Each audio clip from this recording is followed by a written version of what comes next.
taught you, please, who taught you to hate the texture of your hair? Who taught you to hate the color of your skin to such extent that you bleach to get like the white man?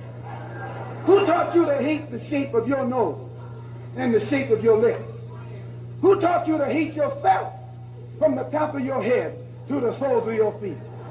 Who taught you to hate your own kind? Who taught you to hate the race that you belong to?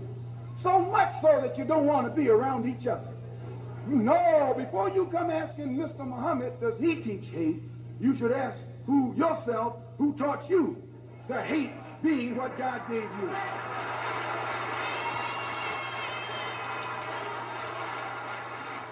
Malcolm would be shot and killed 3 years later before giving a speech. His death ties back to his conversion from the Nation of Islam to Sunni Islam. Malcolm's former association with the Nation of Islam began in prison, which he was in for 8 years.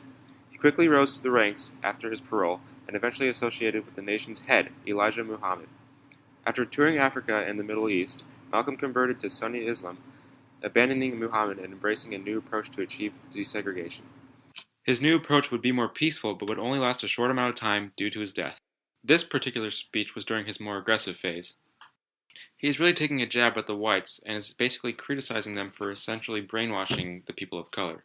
And at the same time, he is criticizing the people of color for allowing this to happen. His use of a rhetorical question and repetition leaves the phrase stuck in the minds of the listener. Malcolm takes an unconventional approach in this speech by accusing the perpetrators of something that had never been surfaced before, in the form of a question. By thinking outside the box, Malcolm achieves an effective speech even though the message or question is quite simple. Malcolm takes an unconventional approach in this speech by accusing the perpetrators of something that had never been surfaced before, in the form of a question. By thinking outside the box, Malcolm achieves an effective speech even though the message or question is quite simple.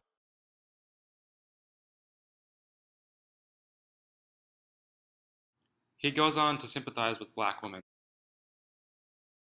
If the white man will do whatever is necessary to see that his woman gets respect and protection, then you and I will never be recognized as men until we stand up like men and place the same penalty over the head of anyone who puts his filthy hands out to put in the direction of our women.